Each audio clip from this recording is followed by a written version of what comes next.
ଆଭିମୁଖ୍ୟ ଥିଲା କି ଆମେ ଯେଭଳି ଭାବେ ମନରେଗାକୁ ତାକୁ 100 ଦିନର କାମକୁ 125 ଦିନ ବଢେଇବା ଏବଂ ସମ୍ପତ୍ତି ସୃଷ୍ଟି କରିବା, ପାରମାନେଣ୍ଟ ସମ୍ପତ୍ତି ସୃଷ୍ଟି କରିବା ଏବଂ ନିଯୁକ୍ତିର ସୁଯୋଗ ଦେବା। जो 4टा पॉइंट ଉପରେ ମୋଦିଜୀ ଭିଭିଜି ରାମଜୀ ଆଣିଲେ ମନରେଗାର ନାମକରଣ को चेंज करी केवल ना चेंज करना जोभଳି भावे 9 वर्ष 2005 ରୁ 2014 9 वर्ष भितर 2,13,000 कोटी टंकार गोटे केंद्रीय मिलता सहायता एवं मोदीजी 9 वर्ष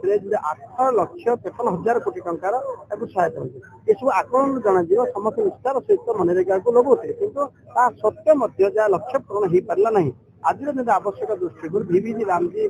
आनी प्रशासनिक स्तर शक्तिशाली करने जो 4टा पॉइंट अच्छे जलसेचन जलर सुरक्षा आजीविका मिशन ग्रामीण विकास एवं दैविक परिचालना दैविक जो विपर्य परिचालना या आधार करी संपूर्ण भाव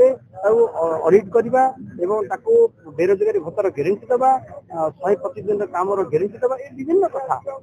जुगान्तकारी योजना संपर्क में आम आज कहबार एवं सबुठ बड़ कथा हूँ आम निर्वाचन मंडल गोपालपुर निर्वाचन मंडल सांगठनिक संरचना 44टा आम शक्ति केन्द्र 44 शक्ति केन्द्र में संपूर्ण गाँव लोक नहीं पंचायत स्तर लोक नहीं वार्ड मेंबर सहित सरपंच समिति जनप्रतिनिधि नहीं आज बैठक था संगठन संरचना ये आम कर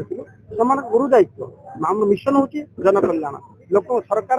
योजना को लोक पाखे पहुंचा जो मैंने लोक पाखे पहुंचे समस्त स्टेक होल्डर मैंने समस्या ये आज गोटे कार्यक्रम था ये कार्यक्रम ईशानेश्वर मंदिर में बातचीत समस्त सुविधा दृष्टि एवं धन्यवाद ये कथा दयाकरी आम चैनल को लाइक शेयर एवं सब्सक्राइब करंतु।